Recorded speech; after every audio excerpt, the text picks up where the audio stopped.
Welcome back to another technical deep dive here in the debug zone. Today we're tackling a big question and breaking it down with insights from other users. Hopefully this clears up some misconceptions and helps you get the answer you need. So buckle up, stay a little curious, and let's jump right in.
And that's a wrap.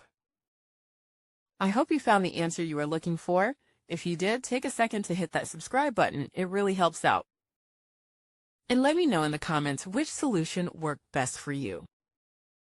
See you next time in the debug zone.